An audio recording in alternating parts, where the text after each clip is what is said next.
नमस्कार, जेडीसी मंत्रा में आपका स्वागत है। बढ़ते हैं खबरों की तरफ। केंद्र सरकार की ओर से किसानों के लिए एक लाभकारी योजना चलाई जा रही है। पीएम किसान सम्मान निधि योजना के जरिए जरूरतमंद किसानों को 6,000 रुपए सालाना सीधे खातों में ट्रांसफर किए जाते हैं। इस बार भी सरकार ने किसानों के खातों में किस्त का पैसा भेज दिया है, लेकिन खबरों के मुताबिक पीएम किसान निधि का पैसा कुछ अयोग्य लोग भी उठा रहे हैं। करीब 33 लाख अयोग्य किसान के खातों में 2,326 करोड़ रुपए भेजे जा चुके हैं। मीडिया रिपोर्ट के मुताबिक जो अयोग्य लोग पीएम किसान का लाभ उठा रहे हैं, उनका पता लगाना राज्य सरकारें मामले दर्ज कर रही है। योजना के तहत 32.91 लाख अयोग्य लाभार्थियों के खाते में 2,326 करोड़ रुपए ट्रांसफर किए जा चुके हैं। इनकम टैक्स देने वाले कुछ लोग भी योजना का लाभ उठा रहे हैं। बता दें कि पीएम किसान सम्मान निधि योजना का लाभ देश के 11 करोड़ 53 लाख लाभार्थियों को मिल रहा है। दरअसल कई किसान इस योजना की सही जानकारी न होने की वजह से इससे जुड़े हुए हैं। आइए जानते हैं कि कौन किसान इसका पात्र बन सकता है। जो किसान खेती की भूमि का उपयोग कृषि के अलावा किसी दूसरे काम के लिए कर रहे हैं, उनको इस योजना का लाभ नहीं मिलेगा। वहीं जो दूसरों के खेतों में काम करते हैं, वह भी इस योजना का लाभ नहीं ले सकते हैं। वहीं कृषि भूमि का मालिक अगर सरकारी कर्मचारी है या रिटायर हो चुका है, उसे भी योजना का लाभ नहीं मिलेगा। इसके अलावा अगर किसी के परिवार का कोई सदस्य इनकम टैक्स पेयर है, तो वह भी योजना के लाभ का पात्र नहीं है। अगर कृषि करने वाले किसान के नाम खेत नहीं है, तो उसे इस योजना का लाभ नहीं मिलेगा। अगर खेत उसके पिता या दादा के नाम पे है, तब भी वह इस योजना का पात्र नहीं होगा। बढ़ते हैं अगली खबर की तरफ। किसान आंदोलन की आड़ में भारत में दंगा व अशांति फैलाने के उद्देश्य से विदेश से लगातार ट्वीट किए जा रहे हैं। इसमें करोड़ों ट्वीट पाकिस्तान व खालिस्तान समर्थक हैंडल के लिए किए जा रहे हैं। इलेक्ट्रॉनिक्स एवं सूचना प्रौद्योगिकी मंत्रालय ने भारत की एकता एवं अखंडता के लिए खतरा ऐसे ही 1,178 अकाउंट की सूची ट्विटर को सौंपी, उन पर कार्रवाई के लिए कहा है। इन अकाउंट से किए जाने वाले ट्वीट को प्रबंधकीय तरीके से अग्रसारित किया जा रहा है। मंत्रालय ने इन अकाउंट की सूची 4 फरवरी को ही ट्विटर को सौंप दी थी, लेकिन ट्विटर की तरफ से अब तक कोई कार्रवाई नहीं की गई है।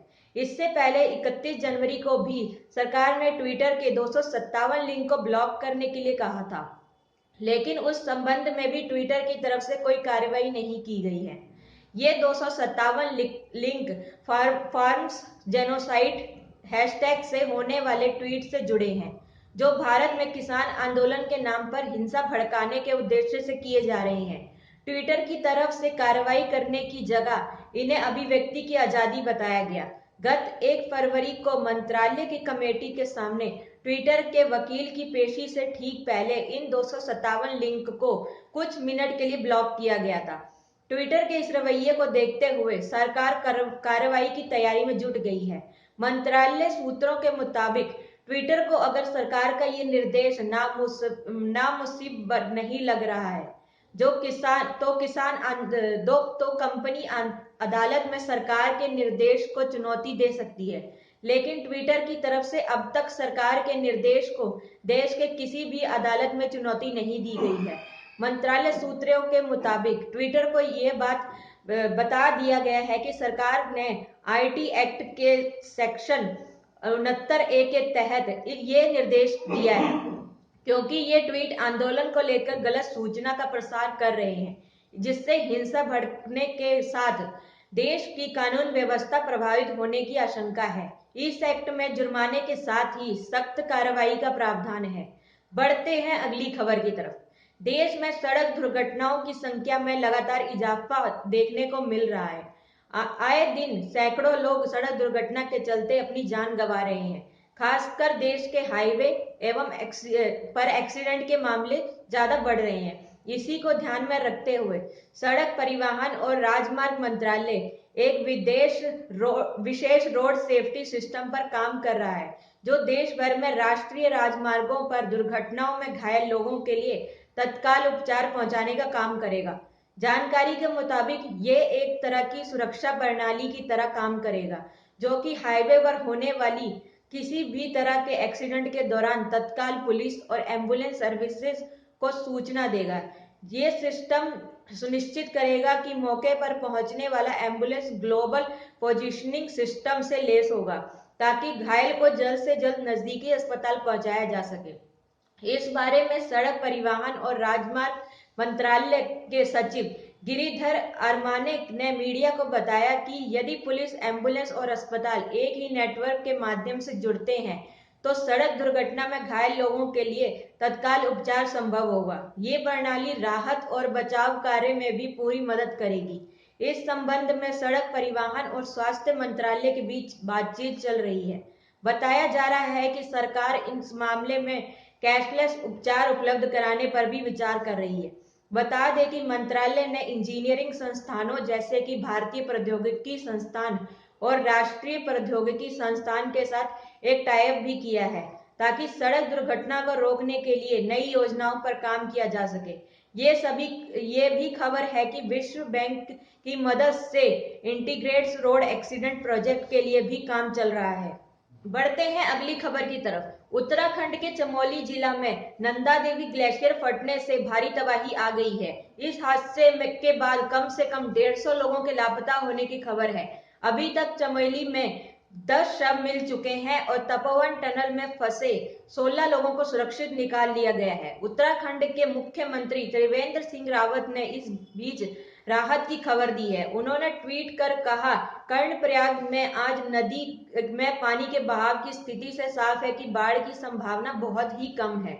हमारा विशेष ध्यान सुरंगों में फंसे श्रमिकों को बचाने में है और हम सभी प्रयास कर रहे हैं। किसी भी समस्या से निपटने के सभी जरूरी प्रयास कर रहे हैं। वहीं गृह मंत्री अमित शाह ने कहा, इस कठिन समय में मोदी सरकार उत्तराखंड की जनता के साथ कंधे से कंधा मिलाकर खड़ी है। एनडीआरएफ, आईटीबीपी और एसडीआरएफ की टीमें वहां पहुंच गई हैं। वायुसेना को भी अलर्ट पर रखा गया है। देवभूमि में जानमाल का नुकसान कम से कम हो और वहां की स्थिति यथाशीघ्र सामान्य हो, ये हमारी प्राथमिकता है। मुख्यमंत्री ने बताया कि एडीजीपीआई और आईटीबीपी के 600 कर्मी किसी भी उभरती स्थिति से निपटने के लिए स्टैंड बाय पर हैं। सभी बचाव दल एनटीपीसी और ऋषिगंगा स्थल पर लापता श्रमिकों की जान बचाने की पूरी कोशिश कर रहे हैं। मेरी प्रार्थना हर लापता कार्यकर्ता के साथ है।